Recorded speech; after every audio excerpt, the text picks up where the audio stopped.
Tikrai senai, manau, prieš kokius 9 metus, po vieno firmos darbinio vakarėlio taip užsukom pratęsimui. Ir vieta tikrai patiko, tai nuo to laiko ir esu, manau, čia vienas iš pastovesnių klientų. Tai čia aš užaugau, nuo tikrai jaunos mergaitės be patirties, sužinojau labai daugą ir iki šiol manau, kad Paparaci baras būtent prisidėjo labai daug prie mano tobulėjimo.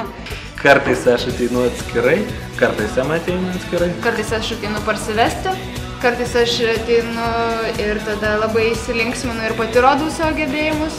Aš galvoju, kad svarbiausia yra žmonės. Žmonės už baro, dėl jų labai daug kas ateina. Taipogi aplinka tikrai graži ir turi savo stilių Paparaci ir niekados nenusileidžia ir palaiko tą. Tiesiog šiaip iš matymų buvom pažįstami, pasisveikindavom, dažnai padarydavau kokteilį, sumaišydavau Dariai. Po to taip pradėjom daugiau vis bendrauti ir susibendravom.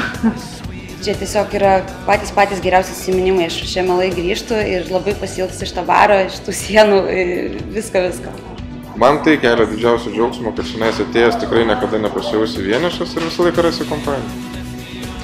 Aš taipogi manau, kad tie 10 metų yra tik dėl žmonių, kurie čia renkasi, kurie įdeda savo širdį, čia ruošdami, laukdami klientų ir tie patys klientai, jie atsineša kiekvienas kažką savo, kiekvienas yra ypatingas ir visi kartu išlaikėm tas 10 metų. Tai Paparaciuose šiaip gyvenau iš tikro, tada ne aš vienas, visi mūsų draugų kompanija, tai būdavo taip, kad ateini kas antras pažįstamas.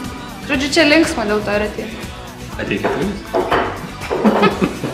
Aš norėčiau palinkėti Paparaci barui, kad puikiai sektųsi ir toliau.